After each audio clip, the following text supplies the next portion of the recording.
Bonjour! Dans cet épisode, je veux vous parler du pardon, du fait de pardonner quelque chose ou pardonner quelqu'un. J'ai cru pendant longtemps, jusqu'à récemment, que personnellement je n'avais aucun souci avec le fait de pardonner, avec le pardon. Je ne suis pas ce qu'on appelle rancunière. Je n'en veux pas aux gens ou aux situations de m'avoir à un moment donné blessée. Je passe en fait très facilement. Je préfère oublier. Je ne déteste personne. Vraiment. J'ai pas envie de dépenser de l'énergie à détester, à ruminer, à ressasser, à me faire du mal. Alors j'oublie. Tout simplement, voilà, je laisse passer. Et moi, c'est ce que je prenais pour du pardon. En réalité, il ne suffit pas d'oublier. Oublier, ignorer quelque chose, faire comme si quelque chose n'avait jamais existé, ce n'est pas ça, pardonner. Alors qu'est-ce que c'est, véritablement? Pourquoi c'est important? Et comment pardonner? Comment, réellement? C'est ce que je vous explique à ma manière dans cet épisode. Bonjour, je m'appelle Maggie et à travers Cancun et ce podcast, je souhaite vous transmettre tout ce que j'ai appris, vécu et compris sur la communication et les relations. 2 éléments que j'ai à cœur de voir exister de manière positive dans notre monde. Mon activité consiste à vous informer, vous former et vous accompagner à votre épanouissement relationnel pour des relations de qualité avec vous-même et avec les autres.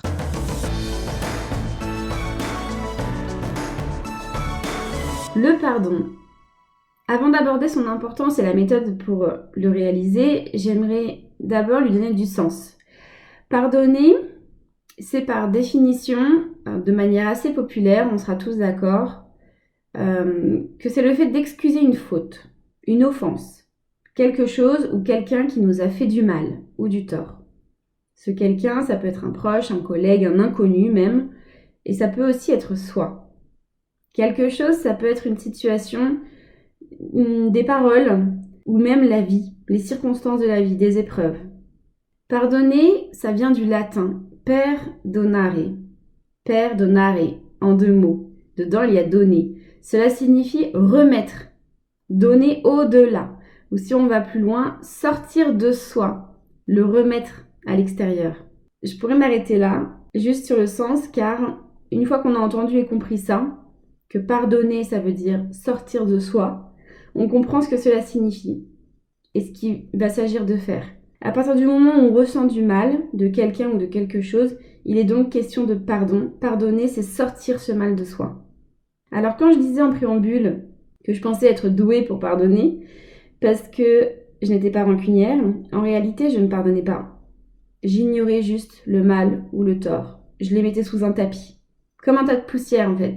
Je ne sortais pas le mal de moi, je le cachais. Je l'ignorais. Je décidais de ne pas en souffrir. Ok, et ça me rendait la vie belle. Beaucoup plus agréable, ça c'est sûr, mais je ne pardonnais pas. Alors que, comme vous l'avez compris, pardonner signifie donner au-delà. Sortir, s'en libérer, s'en débarrasser, mais pas en le cachant, pas en le taisant, pas en l'oubliant. Car au fond de moi, l'événement ou la personne est toujours là. Mon mental, lui, n'oublie pas. Il s'en sert d'ailleurs.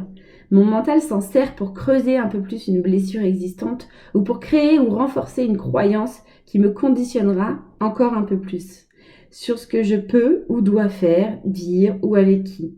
Le mental n'oublie pas. Moi, je pense m'en débarrasser en écartant le sujet, mais mon mental, lui, a de la mémoire et une sacrée mémoire. Alors voilà ce que c'est pardonner. C'est donner au-delà de soi, remettre, sortir de soi ce qui nous a fait du mal ou causé du tort. J'ai envie de dire qu'en définitive, à chaque fois qu'on ressent une émotion désagréable, il doit y avoir pardon. C'est-à-dire traitement, entre guillemets, de l'événement pour qu'il ne me nuise plus à l'avenir. On en vient donc à l'intérêt de pardonner. Je l'ai un peu expliqué plus haut, ce qui se passe si on ne pardonne pas. On emmagasine l'événement au fond de notre mental et ça vient nourrir ou créer une blessure ou une croyance qui viendra me limiter dans mes actions futures et dans mes relations futures. Pardonner, c'est donc, comme on l'entend, comme on le sait beaucoup, s'alléger, être en paix, avancer. Et être en paix profonde, pas seulement en surface, pas celle que moi j'affichais en pensant avoir pardonné. Zou, allez, la poussière sous le tapis.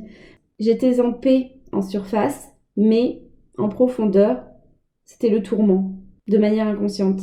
Il s'agit donc d'être réellement en paix, d'avoir traité ces événements au fur et à mesure qu'ils surviennent, de les sortir de soi, donc de s'alléger de ces ballots de poussière, avancer léger, sereinement. Voilà pourquoi pardonner. Pardonner, c'est nécessaire, c'est indispensable. Pour ceux qui sont sensibles au phénomène, entre guillemets au phénomène, de réincarnation ou pratiquants d'une religion quelle qu'elle soit, il est dit sous différentes formes que si le pardon n'est pas réalisé dans cette vie actuelle, il sera de toute façon à réaliser, tôt ou tard dans d'autres vies. Ce qu'on appelle les mémoires intérieures. Ces blessures, ces souffrances que l'on emmène avec soi, avec notre âme, et qui viennent compléter le conditionnement nouveau qui sera formé dans une nouvelle vie. Je ne vais pas m'étaler sur le sujet car je le maîtrise pas du tout. Mais retenez en tout cas que le pardon est indispensable et qu'il surviendra tôt ou tard. Donc le plus tôt est le mieux pour avancer, expérimenter librement, léger, sereinement, sans ballot de poussière.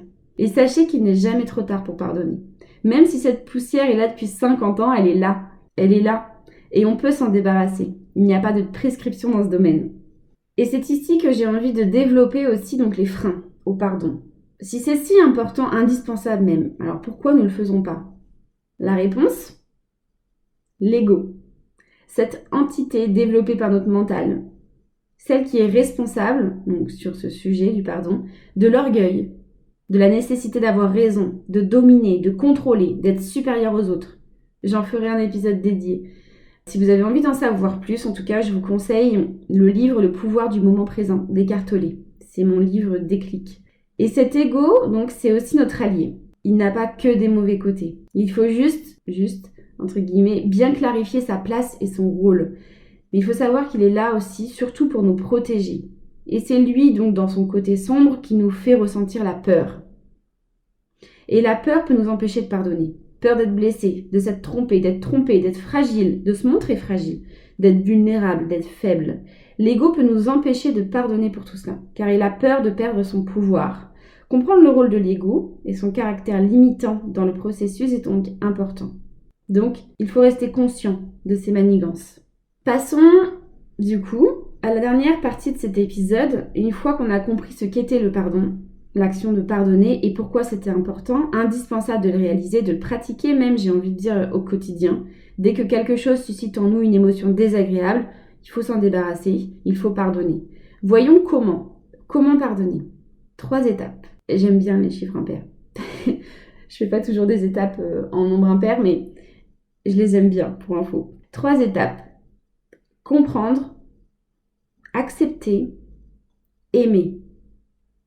J'ai lu, je lis encore beaucoup de choses autour de la gestion des émotions, du pouvoir de l'amour, de guérir ses blessures, du pardon. Et certaines méthodes diffèrent, voilà, en termes d'étapes, du nombre, de formulation. Mais toutes ces méthodes se retrouvent autour de ces 3 actions. Et j'en parlerai après. 1. Comprendre. Comprendre quoi? Comprendre la situation extérieure, le stimuli, la personne, l'intention de la personne. Et surtout, comprendre en soi pourquoi ça fait mal. Quelle valeur n'a pas été respectée? Quel besoin n'est pas satisfait, n'a pas été respecté? Pas respecté par cette situation, cette personne et par soi aussi. On peut soi-même avoir à se pardonner, car nous n'avons pas respecté l'un de nos besoins ou l'une de nos valeurs.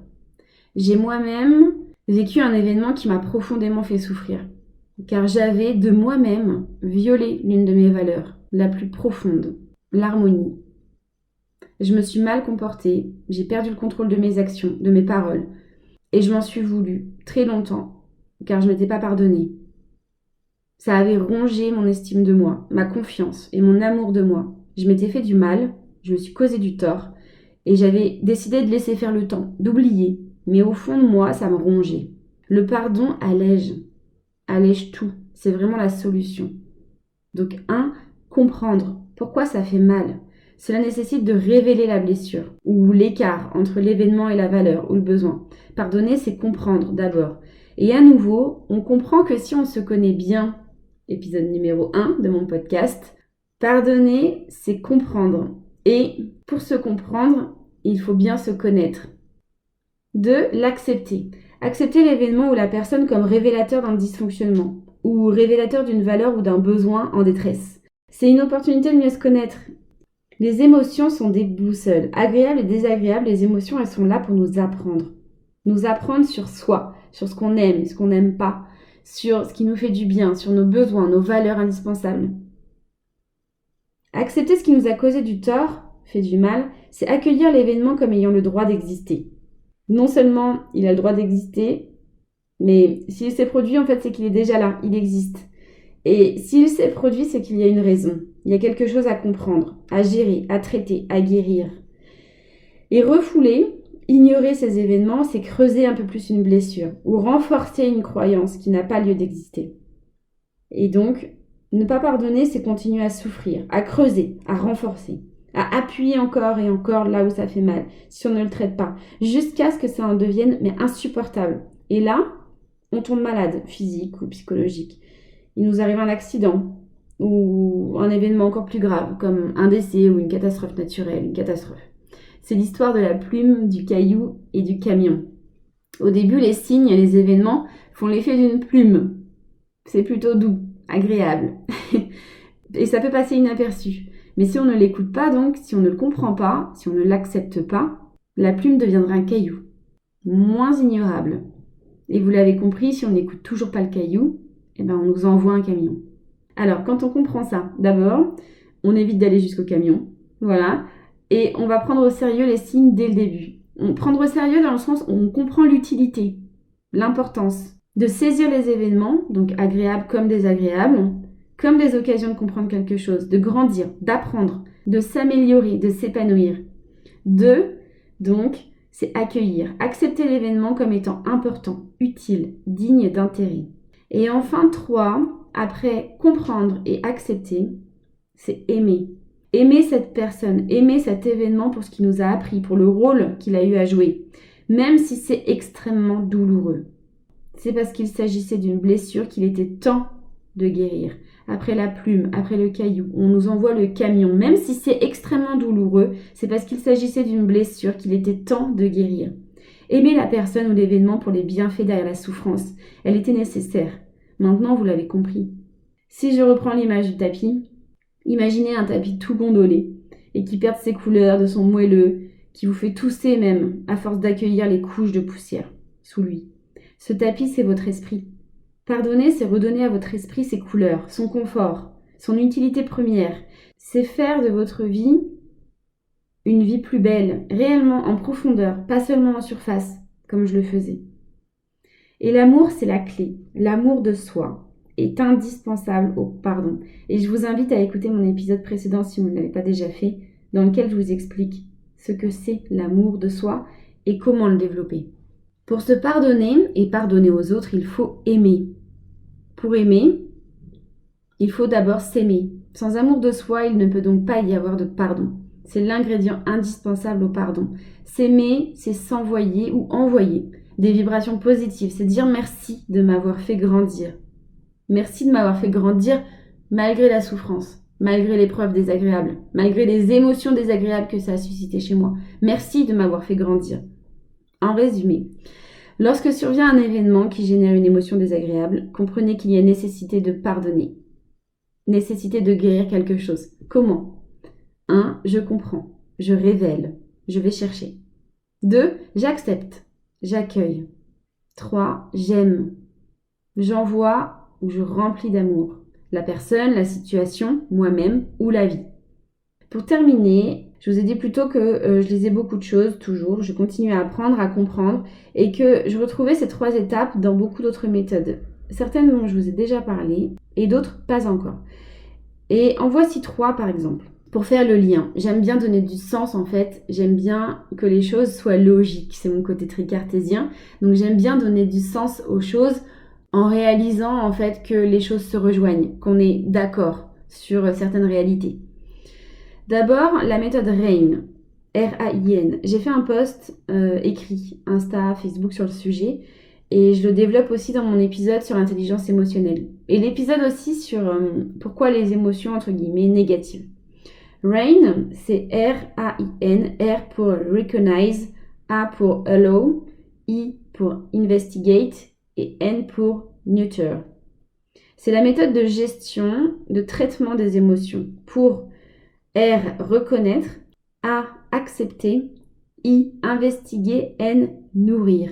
On retrouve donc les étapes comprendre, avec investiguer, reconnaître, accepter et aimer, nourrir. Autre méthode de Don Miguel Ruiz, dans son livre La maîtrise de l'amour, chapitre 11, pour guérir ses blessures émotionnelles. Il explique donc une méthode où il est question de traiter cette blessure comme une blessure physique, une blessure qu'on aurait sur notre corps. Les blessures émotionnelles se traitent de la même manière. 1. On ouvre la plaie, on la découvre, on la révèle. Comment ? Avec la vérité. La vérité que j'associe donc à la compréhension. 2. On nettoie la plaie. On nettoie comment ? Avec le pardon. On accueille, on accepte. 3. On guérit la plaie. Comment ? En lui injectant de l'amour. La vérité, le pardon, l'amour. Pour Don Miguel Ruiz, c'est ce que j'appelle du coup comprendre, accepter et aimer. Autre méthode, troisième, que j'ai envie de vous partager ici, c'est celle d'Ho'oponopono. J'y reviendrai certainement.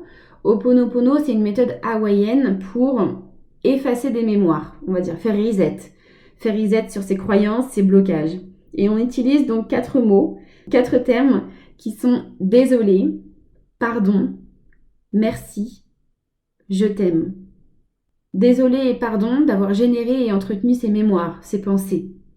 Merci, c'est merci aux mémoires, ces pensées d'avoir été là. Je le reconnais, c'est grâce à vous si j'en suis là aujourd'hui. Donc merci et en même temps, je n'ai plus besoin de vous, je vous remercie. Et je t'aime, on envoie de l'amour.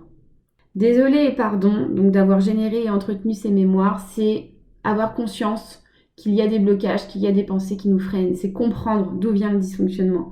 Merci d'avoir été là, je vous remercie, j'accepte que vous ayez été là, je sais que vous avez été là pour une raison, je le comprends. Et je t'aime, je vous envoie de l'amour. Comprendre, accepter, aimer. Dans ces 3 exemples, donc, quelles que soient les sources, les origines, les mots diffèrent, mais la méthode, la signification, la solution restent les mêmes. Comprendre, accepter et aimer. C'est un vrai travail d'introspection, chaque jour. Écrivez les choses, je vous les recommande. Écrivez pour comprendre. Acceptez réellement, dites-le à voix haute, sortez les mots de vous. Ne faites pas que les penser. Dites pardon. Et aimez. C'est la même chose. Sortez les mots de vous. Vous avez compris, pardonner, c'est donner au-delà de vous. Il faut sortir les choses pour se pardonner, pour pardonner quelqu'un.